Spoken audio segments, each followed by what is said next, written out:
안녕하세요. 오늘 소개해드릴 분양 현장은 서울시 강북구에 소재한 한화포레나 미아입니다. 한화포레나 미아는 주거와 상업 용도가 복합된 주상복합입니다.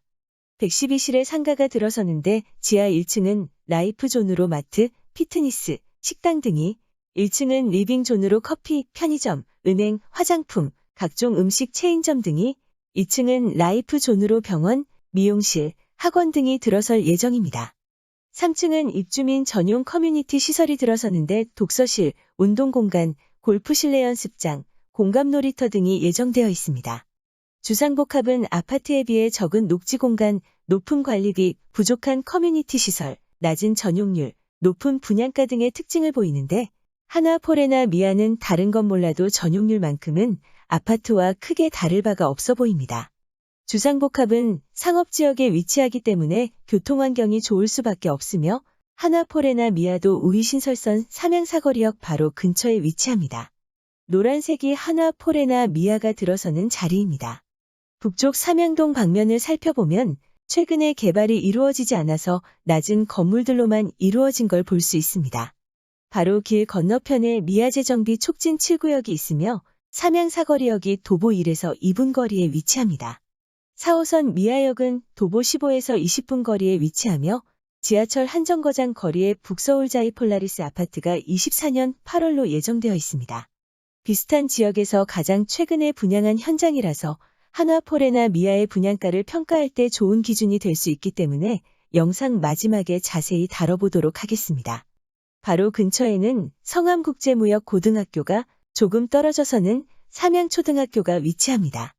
참고로 삼양동 쪽을 바라보는 단지는 없습니다. 남서쪽 삼각산동 방면을 살펴보면 개발이 이루어진 높은 아파트 숲을 볼 수 있습니다. 바로 앞에 있는 게 미아 뉴타운이고 그 뒤쪽이 기름 뉴타운입니다. 솔샘역이 도보 10분 거리에 위치하며 솔샘역 옆에 미양초등학교가, 멀지 않은 곳에 송천초등학교가 위치합니다. 남동쪽 송천동 방면을 살펴보면 여기도 삼양동 방면처럼 개발이 이루어지지 않았음을 알 수 있습니다. 하지만 여기는 미아 재정비 촉진 2에서 5구역이 개발될 예정이며 4호선 미아사거리역이 도보 15에서 20분 거리에 위치하고 영훈국제중학교가 그리 멀지 않은 곳에 위치하고 있습니다.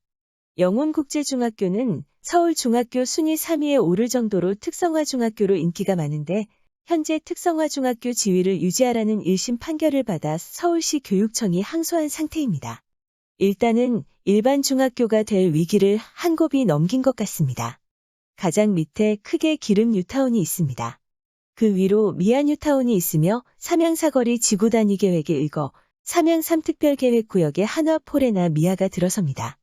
미아 뉴타운이 확장되어 미아재정비 촉진지구 2에서 5구역이 되었는데 현재 구역별 진행 상황을 살펴보면 가장 큰 2구역이 가장 느림을 알 수 있습니다.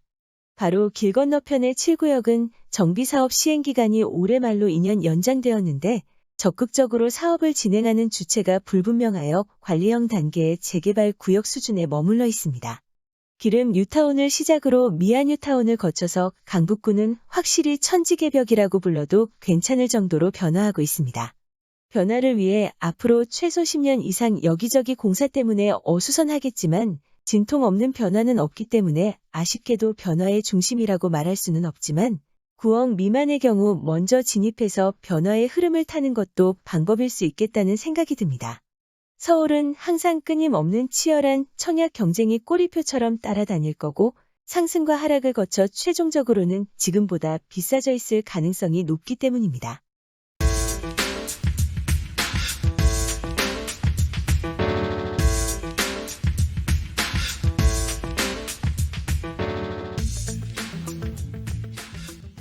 한화포레나 미아는 미아동 705-1번지 1원에 들어섭니다.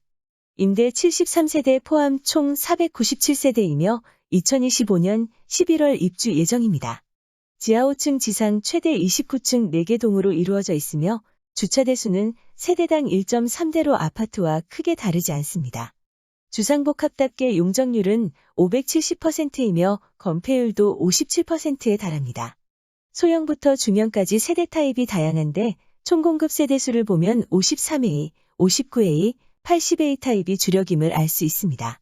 80회 미만 4베이 판상형 구조이며 59A와 80회 미만 모델하우스가 있습니다. 74A까지는 59A의 인테리어를 기준으로, 84A와 84B는 80A의 인테리어를 기준으로 판단하시면 됩니다. 최고가 공급 금액을 기준으로 살펴보면 74A부터 중도금 대출이 가능한 9억 원을 초과했음을 알 수 있습니다. 그래서 74A부터는 특별 공급 물량 또한 없습니다. 물론 74A 타입 중에 층수에 따라 9억 미만도 있긴 합니다. 발코니 확장 비용을 보면 3천만 원대인데 이상하게 74A만 2천만 원이 안 됩니다. 독특한 내부 구조상 확장할 곳이 별로 없기 때문인 것으로 생각됩니다. 전체 설치 기준 에어컨 비용을 살펴보면 소형 평수는 부분 설치 선택을 할 수 없습니다. 그 외 타입의 경우 부분 설치 시 약 40% 비용이 저렴해집니다. 창문을 살펴보면 80A 타입의 경우 주방에 창문이 없는 게 좀 아쉬운데 대신 독특하게 침실 일벽면에 창문이 있습니다. 발코니와 연결되는 창문 말고 벽면에 작은 창문이 있습니다. 유상 옵션으로 붙박이장에 포켓 슬라이딩 도어를 하면 이렇게 창문 쪽을 분위기 있게 잘 활용하실 수 있는데 비용이 480만 원이나 발생됩니다. 마지막으로 74A 타입 이상부터 오픈 발코니가 있습니다. 서울시 설계 지침에 따라 20층까지 오픈형 발코니를 짝수층과 홀수층을 교차로 특화 설계해서 개방감을 느낄 수 있습니다. 21층 이상은 없다는 점을 유념하셔야겠습니다. 발코니 확장 시 방에 붙박이장이 기본으로 하나 제공됩니다. 다만 59A 타입부터 제공된다는 점 유념하셔야겠습니다. 한화 포레나미아와 지하철 한정거장 거리에서 최근에 분양한 북서울자의 폴라리스에 대해서 살펴보면 295가구 모집에 1만 157명이 신청할 정도로 인기가 많았습니다. 고분양가로 시세 차익이 별로 없을 수 있음에도 불구하고 중도금 대출이 가능한 평형 및 절반을 추첨제로 공급하는 평형의 수요자들이 몰렸습니다. 중도금 일부인 37%까지 대출을 약속했으나 84 타입의 경우 평균 경쟁률을 밑돌았습니다. 이런 여러 가지 이유들이 복합되어 완판되지 못하고 18세대가 무순위 청약으로 나왔습니다. 소형 2세대 중대형 16세대인데 경쟁률을 살펴보면 충분히 해당 지역만으로도 소화 가능했을 것 같은데 의외의 결과가 나왔습니다.